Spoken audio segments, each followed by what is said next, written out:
बिस्मिल्लाहिर्रहमानिर्रहीम अल्लाहुम्मा सल्ली अला सय्यिदिना मुहम्मदिन व आलि मोहम्मद। मैं हूं मन्नान अशरफ और आप देख रहे हैं आपका अपना यूट्यूब फेसबुक चैनल। पूरी सियासत अगर मगर के इर्द गिर्द घूमना शुरू हो गई है, सियासत पे एक नया ट्विस्ट आ गया, नई दिलचस्पी शुरू हो गई है। देखें, कहते होते हैं कि चौधरी परवेज लाई साहब या चौधरी बरादरान है ना, इनका एक दावा है कि हम 40 साल से सियासत कर रहे हैं।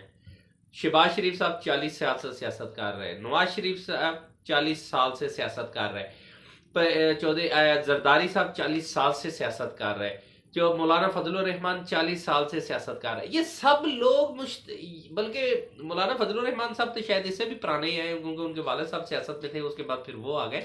ये सब सियासत के कीड़े हैं जिसे कहते हैं, और सियासत में कौन सा पत्ता कहां खेलना है इनसे बेहतर शायद कोई नहीं जानता।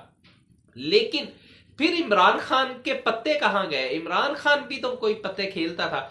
इस टाइम इमरान खान को 40 साल नहीं हुए, सिर्फ 26 साल हुए हैं। अब अगर मगर की सियासत कैसे हुई है कि इमरान खान ने एक प्रेस कॉन्फ्रेंस के अंदर बकायदा ऐलान कर दिया है कि जी हम 23 तारीख को असम्बलियां तहलील करेंगे और उसके लिए दोबारा आए के बैठेंगे, जिसके बाद पूरी सियासत में एक नई हलचल हो गई। देखिए, नून लीग पे पूरी पीडीएम यानी कि लगा लेंगे, वो इस बात के ऊपर शोर मचा रहे थे कि जी पाकिस्तान में सियासत के अंदर इमरान खान मुफाद हासिल कर रहा है, लिहाजा वो पंजाब नहीं तो तहलील करेगा, केपी के तहलील नहीं करेगा। अब इमरान खान ने ऐलान कर दिया है कि जी केपी के भी तहलील कर रहा हूं, पंजाब भी तहलील कर रहा हूं। उसके लिए गिव एंड टेक होता है हमेशा। जब सियासतदान एक दूसरे के साथ बैठते हैं ना, और ये इत्तेहाद होता है एक दूसरे की तंजीमों का, जमातों का, तो फिर गिव एंड टेक होता है। लिहाजा चौधरी परवेज लाई साहब के साथ भी उनका कुछ गिव एंड टेक हुआ होगा। लेकिन एक बात बहुत जरूरी है सॉरी, कि परवेज लाई साहब ने जो डिमांड की, क्या वो इमरान खान ने पूरी कर दी? वो एक बिल्कुल सेपरेट इशू। लेकिन एक चीज बड़ी अहम है कि जब तहरीक अदम एतमाद, इस टाइम स्पीकर पंजाब असम्बली उनके खिलाफ भी आ गई, डिप्टी स्पीकर पंजाब असम्बली उनके खिलाफ भी आ गई, इसके अलावा वजीर आला पंजाब चौधरी परवेज लाई साहब, इनके खिलाफ भी अदम एतमाद की तहरीक जो है वो सबमिट हो गई। इसी के साथ गवर्नर ने भी एतमाद का वोट लेने का ऐलान करार कर दिया कि जी, लेकिन उसके बाद क्योंकि स्पीकर पंजाब असम्बली पावरफुल होता है, उन्होंने उसे बिल्कुल साइड पे कर दिया। उन्होंने कहा जी हम नहीं मानते गवर्नर को, क्योंकि उससे पहले सबमिट हो गई है ये कि जी आपने तहरीक अदम एतमाद पहले आई है, लिहाजा एतमाद का वोट बाद का है, तो लिहाजा हम एतमाद के वोट से उड़ा देते हैं और सिंपल तहरीक अदम एतमाद ही फाइट होगी। सबसे पहले तो स्पीकर के खिलाफ आएगी, और स्पीकर को ये खुफिया बैलेट पेपर के जरिए ये होगी। उसके बाद डिप्टी स्पीकर खुफिया बैलेट पेपर के जरिए होगी। फिर उसके बाद शो हैंड होगा वजीर आला पंजाब के चुनाव के लिए। उसके अंदर मामला जो है वो थोड़े से टिपिकल हो जाएंगे। लेकिन एक चीज और है कि दावा किया जा रहा है कुछ लोगों की तरफ से कि जी जरदारी साहब और इन्होंने जनाब बोरियां लेके दवाइयां भी अंदर डाली है। दुआ आपको पता ही है कि सियासतदान की दवाई कौन सी होती है, वो सारी जो है ना वो लेके से इस टाइम मंडी लग गई। वही मंडी जो सिंध हाउस में इस्लामाबाद में लगी हुई थी, वही मंडी जो है ना इस टाइम लाहौर के अंदर भी लग गई, और धड़ाधड़ एक दूसरे के रेट लग रहे हैं, और रेट जो है वो भी करोड़ों में है। देखिए, जो एमपी होता है ना, उसे सबको पता है इस टाइम के ऊपर पीटीआई के अंदर भी एक दरार है। कुछ लोग मतलब परवेज लाई को पसंद करते हैं, कुछ नहीं करते हैं। इसी तरह कुछ लोग इमरान खान को पसंद करते हैं, काफी लीग के अंदर में भी कुछ नहीं करते। लेकिन जब ये तहरीक अदम एतमाद जमा हुई थी ना, तो उसके अंदर एक दिलचस्प मरहला कब आया था ते ये ताले लग गए, पंजाब असम्बली बंद हो गई। लेकिन जब कहा जा रहा है कि जब तहरीक अदम एतमाद जमा हुई, तब मुनस लाई साहब, चौधरी परवेज लाई साहब वहां मौजूद थे, उन तालों के अंदर मौजूद थे। और फिर सेक्रेटरी पंजाब असम्बली जो है वो अचानक वो भी नमूदार हुए हुए थे।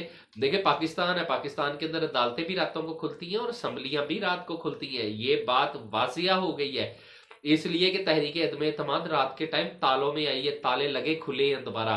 और फिर उसके अंदर अचानक परवेज लाई साहब के मौजूदगी का होना, मुनस लाई साहब की मौजूदगी बहुत से सवालात को जन्म देता है। चौधरी परवेज लाई साहब इस टाइम के ऊपर 3 कश्तियों के सवार है। एक पीटीआई की कश्ती है, एक पीडीएम की कश्ती है, एक एस्टेब्लिशमेंट की कश्ती है। लिहाजा इन कश्तियों में सवार हो गया। देखिए, आपको पता है कि उनकी मुलाकात भी हुई है पिंडी के अंदर, खुफिया तौर के वो गए भी हैं और वहां जाके ताकतवर लोगों से मुलाकात भी हुई है। चौधरी परवेज लाई ने हमेशा एस्टेब्लिशमेंट के सहारे के ऊपर ही सियासत की है। जिस तरह शेख रशीद साहब हमेशा दावा करते रहे हैं कि जी मैंने गेट नंबर 4 कभी नाराज नहीं किया, मैंने गेट नंबर 4 के जरिए बहुत मौज की है। मुझे तो पता ही तब चला था कि जब इनके कंधे के इस्तेमाल करके हम आगे सियासत करें तो बड़ा इंजॉय होता है। चौधरी परवेज लाई भी उसी चीज के ऊपर चलते हैं। लेकिन आपको एक चीज बता दो, चौधरी परवेज लाई साहब इतने बड़े इतने डाढ़े सियासतदान होते तो चौधरी शुजात साहब अपनी सीट ना हारते। चौधरी शुजात साहब के साथ बकायदा इनके लोग, इनका दावा है कि उन्होंने 2003-4 में बहुत काम करवाया था, तरक्याती काम बहुत करवाए थे। लेकिन ये भी कहते हैं कि वेव चली है पीपल्स पार्टी को, उनके बेनजीर भुट्टो साहिबा उस टाइम शहीद हो गई थी, तो उसके बाद वो हमदर्दी की वोट पड़ी और पीपल पार्टी जीत गई, जिसकी वजह से उनके सारे काम धरे के धरे रह गए, दावे धरे के धरे रह गए और पीपल पार्टी मंजर आम पे आ गई और मैदान में आके उन्होंने अपना सदर, अपना वजीर आजम बना लिया। इसी तरह इस टाइम भी एक वेव चल रही है। शायद परवेज लाई साहब बहुत बखूबी उसे जानते भी है, पहचानते भी हैं।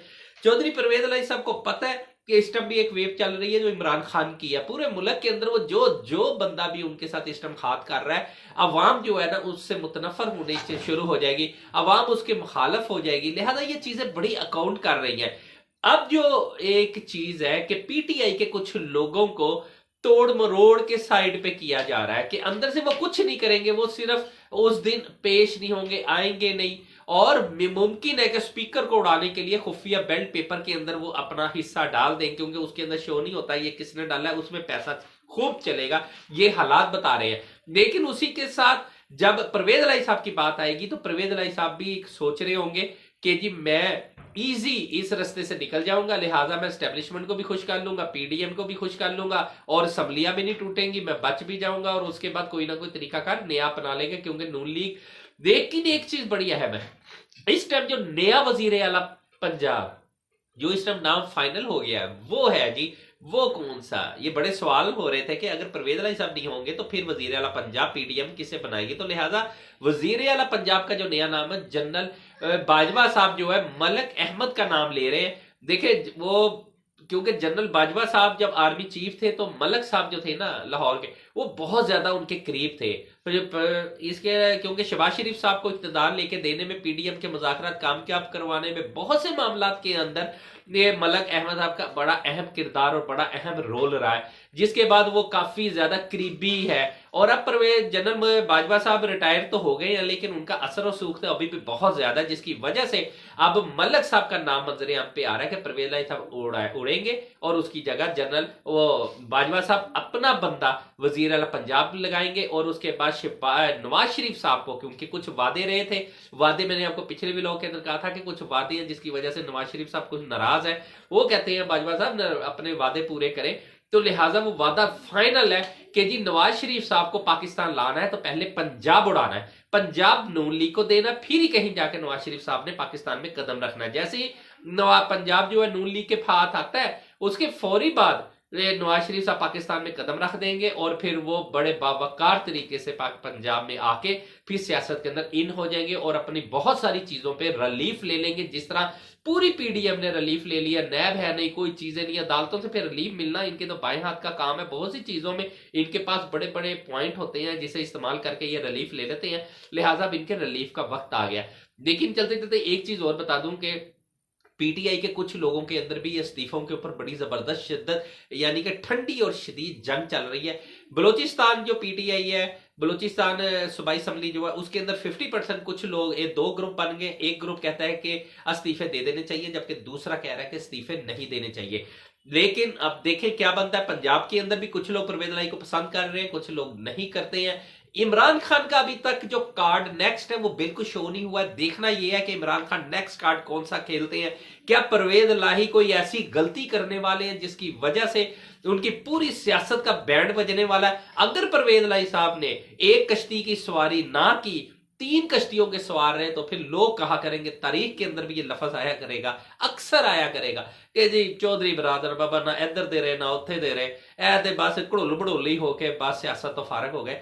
ये फिर गुजरात भी उन्हें लाइक नहीं करेगा। यही चौधरी परवेज लाई है जिन्होंने अपने गुज़िश्ता रोज इंटरव्यू के अंदर तबाही फेर दी, वो अल्फाज इस्तेमाल करके कि जी उसकी क्या जरूरत है, क्या चीज है, वगैरह वगैरह, के जी वो कैसे बाजवा के खिलाफ बोल सकते हैं, जनरल बाजवा मेरे मौसन है। वो बाबा आपके साथ उनके रिलेशन हो रहा है, लेकिन इमरान खान कैसे पसंद कर सकते हैं जनरल बाजवा को। जनरल रजीम चेंज ऑपरेशन के फाइनल हीरो जो थे, जिन्होंने किरदार पूरा बड़े बम तरीके से अदा किया, वो इमरान खान कहते हैं वो जनरल बाजवा साहब है। तो फिर इमरान खान कैसे जनरल बाजवा को पसंद करेंगे? आपकी स्ट्रेटेजी और है, आपकी काफिले की पीटीआई की स्ट्रेटेजी और है, लिहाजा दोनों की डिफरेंट है। अब देखना यह है कि चौधरी परवेज लाई कौन सा ऐसा खतरनाक और गलत पत्ता खेलने वाले जिसकी वजह से उनकी सियासत उड़ सकती है। जिसने इस सियासत के अंदर इमरान खान के साथ खेल किया, जिसने इमरान खान के साथ धोखा या फ्रॉड किया, जो अब हालात नजर आ रहे हैं, अवाम बहुत शदीद उनके मुखालफ है। यार पूरी पीडीएम बैंड बजाया हुआ है, पूरी सियासत का बोरियों के मुंह खोले हुए, इससे बेहतर नहीं है कि ये सारी पीडीएम जो है बोरियों के मुंह खोल के अपनी मशीयत ही बचा ले, मुल्क बचा ले, जो बिल्कुल डैमेज हो गया हुआ है, जो बिल्कुल यानी कि डिफॉल्ट हो चुका हुआ है, लेकिन उसे बचाने के लिए नहीं इतना जोर लग रहा है, उसे बचाने के लिए सीरियस नहीं हो रहे। अगर सीरियस हो रहे हैं तो अपनी सियासत बचाने के लिए, सिर्फ ये बताने के लिए कि हम ताकतवर हैं, हमने जनाब ये देखे पंजाब जब दिल करेगा ले लेंगे, जब दिल करेगा दे देंगे। लेकिन नेक्स्ट पता इन्होंने जो चाल चलनी थी, इमरान खान ने टाइम दिया 17 तारीख को ऐलान करके, इन्होंने आगे से पत्ता अपनी चाल चल ली। अब नेक्स्ट बारी जो है इमरान खान की, अब देखना यह है कि इमरान खान क्या चाल चलते हैं। उसके अंदर चौधरी बरादरान का मुस्तकबिल भी छुपा हुआ है, उसमें इमरान खान का मुस्तकबिल भी छुपा हुआ है, उसमें पीडीएम का मुस्तकबिल भी छुपा हुआ है। और हर सूरत इमरान खान जानते हैं कि अवाम की फतह कैसे होगी। बनाने शुरू को इजाजत दीजिए, अपने चैनल का बहुत ख्याल रखिएगा। अल्लाह हाफिज।